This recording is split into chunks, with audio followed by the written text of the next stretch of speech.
സെക്സിനകത്ത് lesbians എനിക്ക് അംഗീകരിക്കാൻ കഴിയില്ല. അതുപോലെ തന്നെ അംഗീകരിക്കാൻ കഴിയില്ല. കാരണം എന്തുകൊണ്ടാണെന്ന് വെച്ചാൽ നിങ്ങൾ പറയുന്നത് ശാരീരിക ഇച്ഛയാണ്. ശാരീരിക ഇച്ഛയാണെങ്കിൽ ഹോമോസെക്ഷലിനെയും ലെസ്ബിയനെയും എങ്ങനെ ന്യായീകരിക്കാൻ പറ്റില്ല? കാരണം എന്താണ്? അത് മനോരോഗമാണ്. മനോരോഗത്തെ ട്രീറ്റ് ചെയ്യണം. അതാണ് താങ്കളുടെ നിലപാട്. എൻ്റെ നിലപാട് സംശയമില്ല. നമ്മൾ ഇന്ന് സംസാരിക്കാൻ പോകുന്നത് ഇന്ത്യൻ യൂണിയൻ മുസ്ലിം ലീഗിൻ്റെ കേരള നേതാവായ KM ഷാജി നടത്തിയ ഒരു പ്രസ്താവനയെക്കുറിച്ചാണ്. അദ്ദേഹം പറഞ്ഞിരിക്കുന്നത് സ്വവർഗ ലൈംഗികത മാനസിക രോഗമാണെന്നാണ്. അതായത് അത് സമൂഹത്തെ അരാജകത്വത്തിലേക്ക് നയിക്കുമെന്ന്.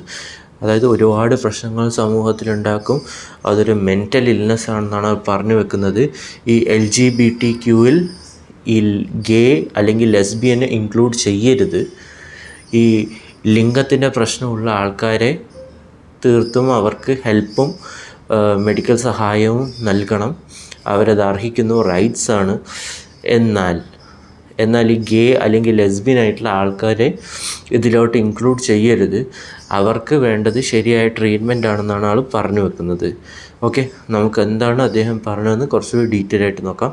Let's watch the video. ഇല്ല, അത് മോസ്റ്റ് ഡിസേർവിങ് കമ്മ്യൂണിറ്റിയാണ്. പക്ഷേ LGBTQ എന്ന് പറഞ്ഞിട്ട് എല്ലാവരെയും സമീകരിക്കാൻ പറ്റില്ല. അതെൻ്റെ വാദം. ഞങ്ങളുടെ നിലപാടാണ്. എല്ലാവരെയും പിന്നെ ഞാൻ ചോദിക്കട്ടെ, പിന്നെ സെക്സിനകത്ത് ലെസ്ബിയൻസ് എനിക്ക് അംഗീകരിക്കാൻ കഴിയില്ല. അതുപോലെ തന്നെ അംഗീകരിക്കാൻ കഴിയില്ല. കാരണം എന്തുകൊണ്ടാണെന്ന് വെച്ചാൽ നിങ്ങൾ പറയുന്നത് ശാരീരിക ഇച്ഛയാണ്. ശാരീരിക ഇച്ഛയാണെങ്കിൽ ഹോമോസെക്ഷലിനെയും ലെസ്ബിയനെയും എങ്ങനെ ന്യായീകരിക്കാൻ പറ്റില്ല? കാരണം എന്താണ്? അത് മനോരോഗമാണ്. മനോരോഗത്തെ ട്രീറ്റ് ചെയ്യണം. അതാണ് താങ്കളുടെ നിലപാട്. എൻ്റെ നിലപാട് സംശയമില്ലാത്ത കാര്യമാണ്. ശാരീരിക ഇച്ഛ നടപ്പിലാക്കാനുള്ളതല്ല മനുഷ്യ സമൂഹം എന്ന് പറയുന്നത്. മനുഷ്യനൊക്കെ ശാരീരിക ഇച്ഛ നടത്താനും കൂടി ഉള്ളതാണ് മനുഷ്യൻ. അല്ല, അങ്ങനെ ആണെങ്കിൽ ഞാൻ പറയാം. ഈ TP ചന്ദ്രശേഖരനെ കൊന്നിട്ട് 51ാമത്തെ വെട്ടുന്ന ഷാഫി അതിന് കൊടുത്തൊരു കാര്യമുണ്ട്. രക്തം കാണുമ്പോൾ ഷാഫിക്ക് ഒരു ഭയങ്കര സംതൃപ്തിയാണ്. ചീറ്റിത്തെറിക്കുന്ന രക്തം കാണുമ്പോൾ അവൻ്റെ സൈക്കോളജിക്കൽ പ്രശ്നമാണ്. അവൻ്റെ മാനസിക പ്രശ്നവും ശാരീരിക പ്രശ്നവും പരിഹരിക്കാൻ നിങ്ങൾ സമൂഹത്തിൽ സമ്മതിക്കുമോ? സെക്സ് അതുപോലൊരു പ്രശ്നമാണെന്ന് എന്നാൽ ഞാൻ വേറെ പറയട്ടെ, പീഡോഫീലിയ സെക്സ് അല്ലേ? ഒരാളുടെ അനുവാദമില്ലാതെ ദേഹത്തെ തൊടുന്നത് പോലും നമുക്ക് അംഗീകരിക്കാനാവില്ല. എൻ്റെ ചോദ്യം അതല്ല. അതാണ് ഞാൻ പറഞ്ഞു വന്നത്.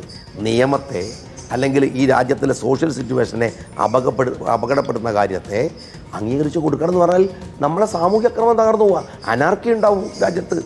അതാണ് പീഡോഫീലിയയും ഗേയും തമ്മിൽ സമീകരിക്കരുത്. വളരെ അപകടകരമായ ഒരു സ്റ്റേറ്റ്മെന്റ്. ഞാൻ പറഞ്ഞത് സമീകരിക്കലല്ല, ഞാൻ പറഞ്ഞത് ശാരീരിക ഇച്ഛകൾക്ക് വേണ്ടിയിട്ട് മനുഷ്യൻ ജീവിക്കാൻ തുടങ്ങിയാൽ. ഓക്കെ, നമ്മൾ വീഡിയോ കണ്ട പോലെ അതിൽ പറയുന്ന കാര്യങ്ങൾ എന്താണെന്ന് വെച്ചാൽ ഗേ ലെസ്ബിയൻ പോലുള്ള ആൾക്കാർ മനോരോഗികളാണ്, അവരെ ട്രീറ്റ് ചെയ്യണമെന്നാണ് പറഞ്ഞു വെക്കുന്നത്. അതിന് അദ്ദേഹം പറഞ്ഞു വെക്കുന്ന ഒരു എക്സാമ്പിൾ എന്ന് പറയുന്നത് TP ചന്ദ്രശേഖരൻ്റെയാണ്.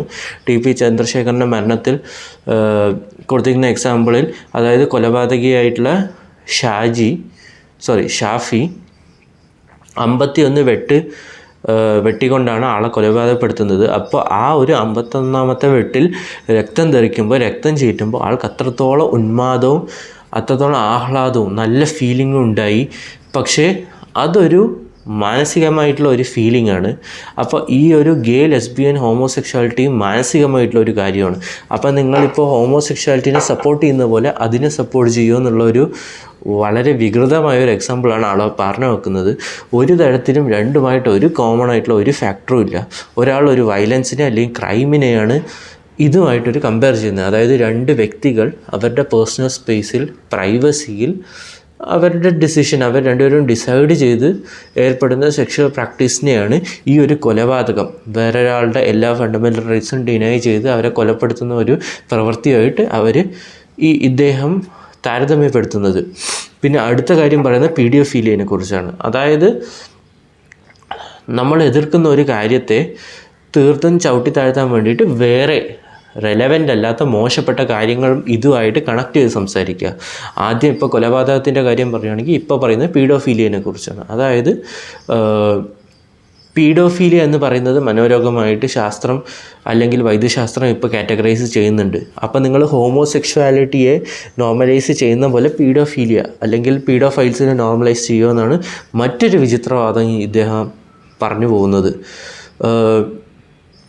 അതായത് ഹോമോസെക്ഷാലിറ്റിയെ സപ്പോർട്ട് ചെയ്യുകയാണ് അല്ലെങ്കിൽ ഹോമോസെക്ഷൽസിനെ സപ്പോർട്ട് ചെയ്യുകയാണെന്ന് വെച്ചാൽ നിയമവും അതേപോലെ തന്നെ രാജ്യത്തിൻ്റെ പൊളിറ്റിക്കൽ സിറ്റുവേഷനും എല്ലാം അട്ടിമറിക്കപ്പെടും, ഒരുപാട് പ്രശ്നങ്ങളുണ്ടാവും, അനാർക്കി ഉണ്ടാവും എന്നൊക്കെയാണ് ആൾ പറഞ്ഞു വെക്കുന്നത്.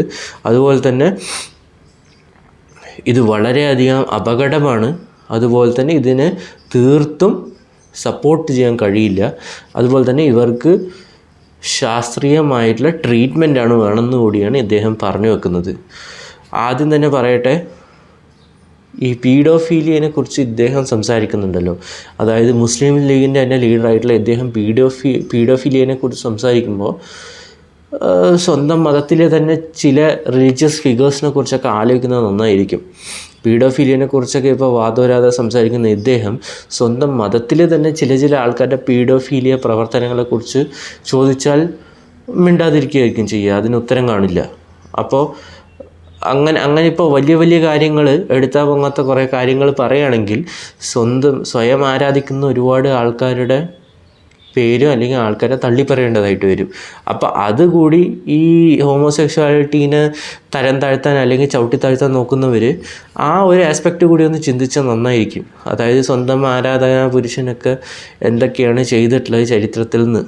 ഓക്കെ, അതൊന്നാമത്തെ കാര്യം. രണ്ടാമത്തെ കാര്യം എന്താണെന്ന് വെച്ചാൽ ഹോമോസെക്ഷുവാലിറ്റീനെ കുറിച്ച് ഇത്ര നേരം ഇദ്ദേഹം പറഞ്ഞ ഈ മണ്ടത്തരങ്ങൾ അല്ലെങ്കിൽ വിടുവായ്ത്തരങ്ങളൊക്കെ മാറ്റിവെക്കുക. ഹോമോസെക്ഷുവാലിറ്റി എന്താണെന്ന് നമുക്ക് ആദ്യം സംസാരിക്കാം. ഓക്കെ, ഹോമോസെക്ഷുവാലിറ്റി എന്ന് പറയുന്നത് ഒരു വ്യക്തി കൺമുന്നിൽ കണ്ട കാര്യങ്ങൾ റിപ്പീറ്റ് ചെയ്യുകയോ അല്ലെങ്കിൽ അത് കോപ്പി ചെയ്യുകയല്ല, അല്ലെങ്കിൽ ഒരു വ്യക്തിയെ പാരൻസ് അല്ലെങ്കിൽ മാതാപിതാക്കളുടെ വളർത്തുന്ന രീതി അനുസരിച്ച് ഡെവലപ്പ് ചെയ്യുന്ന ഒരു സാധനമല്ല.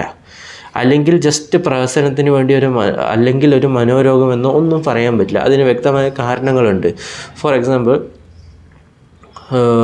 WHO world health organisation, American psychiatric association, അതുപോലെ തന്നെ ഇന്ത്യൻ സൈക്കാട്രിക് സൊസൈറ്റി, ഈ 3 ഓർഗനൈസേഷൻസും അതായത് ഒന്ന് നമ്മുടെ ഇന്ത്യൻ അസോസിയേഷനാണ്, ബാക്കി 2 ലോകത്തിൽ തന്നെ ഏറ്റവും ലീഡിംഗ് ആയിട്ടുള്ള ഹെൽത്തിൻ്റെ ഓരോ അസോസിയേഷൻസാണ്, സംഘടനകളാണ്. ഓക്കെ, ഇവരാരും തന്നെ ഹോമോസെക്ഷുവാലിറ്റിയെ ഒരു മാനസിക രോഗമായിട്ട് കാറ്റഗറൈസ് ചെയ്യുന്നില്ല.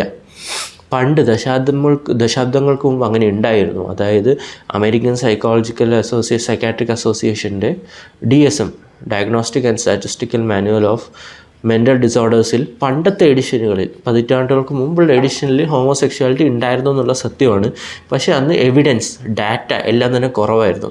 അതിനുശേഷം ഒരുപാട് നിരീക്ഷണങ്ങളും റിസേർച്ചും എല്ലാത്തിനും ശേഷം അതൊരു കൺസെൻറ്റോടുകൂടി ചെയ്യുന്ന ഒരു സെക്ഷൽ പ്രാക്ടീസാണ്, അല്ലാതെ അതൊരു മാനസിക രോഗമാണെന്ന് പ്രൂവ് ചെയ്തിരിക്കുകയാണ്. ഓക്കെ, അപ്പോൾ അതിനെ മാനസിക രോഗമാണെന്ന് പറയുന്നത് അത് തീർത്തും തെറ്റായ കാര്യമാണ്. ഓക്കെ, പിന്നെ രണ്ടാമത് പറയാനുള്ളത് എന്താണെന്ന്, എങ്ങനെയാണ് ഇത് ഉണ്ടാകുന്നതെന്ന് ആൾക്കാർക്ക് പലരും അറിയില്ല. ഇത് മനോരോഗമാണെന്നാണല്ലോ ഇപ്പോൾ എല്ലാവരും മാർക്കറ്റ് ചെയ്ത് നടക്കുന്നത്. ഇപ്പോൾ മോഡേൺ മെഡിസിൻ എന്താണെന്ന് പറയുന്നതെന്ന് വെച്ചാൽ, sexual orientation is a natural neurodevelopmental variation influenced by biology. അതായത് നാച്ചുറലി നടക്കുന്ന ഒരു വേരിയേഷനാണ്. അതായത് നമ്മുടെ ബ്രെയിൻ ഡെവലപ്മെൻറ്റും അല്ലെങ്കിൽ ബാക്കി ശരീര ഡെവലപ്മെൻറ്റിൻ്റെ ഭാഗമായിട്ട് നാച്ചുറലി ഉണ്ടായി വരുന്നൊരു വേരിയേഷനാണ് ഈ ഒരു സെക്ഷൽ ഓറിയൻറ്റേഷനിലെ ഈ ചേഞ്ച് അല്ലെങ്കിൽ സെക്ഷൽ ഓറിയൻറ്റേഷൻ എന്ന് പറയുന്നത്. അതിന് പ്രധാനമായിട്ട് അതിനെ സ്വാധീനിക്കുന്ന ഫാക്ടേഴ്സ് എന്ന് പറയുന്നത് 2 കാര്യങ്ങളാണ്. ഒന്ന്, മാതാപിതാക്കളുടെ ജെനറ്റിക്സ്, ആ വ്യക്തിയുടെ ജെനറ്റിക്സ്, അതായത് മാതാപിതാക്കളുടെ ആ ഒരു കുടുംബത്തിൻ്റെ ജെനറ്റിക്സ്. രണ്ടാമതെന്ന് പറയുന്നത് പ്രീനേറ്റൽ ഹോർമോൺസ് എന്ന് പറയും. ആദ്യത്തേതെന്ന് പറയുന്നത് ആ വ്യക്തിയുടെ അല്ലെങ്കിൽ അയാളുടെ മാതാപിതാക്കളുടെ എല്ലാം ജെനറ്റിക് ഡാറ്റ, അതിലങ്ങനെ എന്തെങ്കിലും പ്രശ്നങ്ങളുണ്ടോ, അതാണ് ഒന്നാമത്തെ കാര്യം. രണ്ടാമത്തേതെന്ന് പറയുന്നത് പ്രീനേറ്റൽ ഹോർമോൺ, അതായത് ഈ പറയുന്ന വ്യക്തി, ഹോമോസെക്ഷലായ വ്യക്തി ഗർഭസ്ഥ ശിശുവായിരിക്കുന്ന സമയത്ത് ഏതെങ്കിലും തരത്തിലുള്ള ഹോർമോൺ ഫ്ലക്ച്വേഷൻ അല്ലെങ്കിൽ ഹോർമോൺസിൻ്റെ അളവിലുള്ള മാറ്റം അല്ലെങ്കിൽ ഒരുപാട് അപ്സ് ആൻഡ് ഡൗൺസ് അങ്ങനെയുള്ള ഹോർമോൺ ചേഞ്ചസ് വരുമ്പോഴും ഈ സെക്ഷൽ ഓറിയൻറ്റേഷനിൽ ഒരു വേരിയേഷൻ സംഭവിക്കാം. അതാണ് നിലവിലെ ലേറ്റസ്റ്റ് റിസർച്ച് മൂലം നമുക്ക് മനസ്സിലാക്കാൻ പറ്റിയിട്ടുള്ളത്. അപ്പോൾ ഇതൊരു മെൻ്റൽ ഇഷ്യൂ ആണെന്ന് ആരെങ്കിലും വാദിക്കുകയാണെങ്കിൽ നിങ്ങൾ ഈ കാര്യങ്ങളൊക്കെ പറഞ്ഞ് മനസ്സിലാക്കുക, അവയർനെസ് വരുത്തുക. നമ്മളെങ്ങനെയാണോ അവകാശത്തോടെ ഈ സമൂഹത്തിൽ ജീവിക്കുന്നത് അവർക്കും അതേപോലെ തന്നെ ഈ ഈ ഒരു സമൂഹത്തിൽ അതേ റൈറ്റ്സോടുകൂടി ജീവിക്കാനുള്ള അവകാശമുണ്ട്. ഇന്ത്യൻ നിയമം, ഇന്ത്യൻ ഭരണഘടന അതിനുള്ള അവകാശം നൽകുന്നുണ്ട്. അപ്പോൾ ഇങ്ങനെയുള്ള കപടമായിട്ടുള്ള വാദങ്ങളും എല്ലാം നിങ്ങൾ തിരുത്തുക. ആരെങ്കിലും നിങ്ങളുടെ കൺമുന്നിലോ അല്ലെങ്കിൽ നിങ്ങളുടെ പ്രസൻസിൽ ഇങ്ങനെ വല്ല വിടുവായിത്തരം പറയുകയാണെങ്കിൽ കറക്റ്റ് ചെയ്യാൻ നോക്കുക. നിങ്ങളുടെ അഭിപ്രായം എന്താണെന്ന് കമൻസിൽ രേഖപ്പെടുത്തൂ. അടുത്ത ടോപ്പിക്കുമായി പിന്നീട് വരാം. That's all. ബൈ.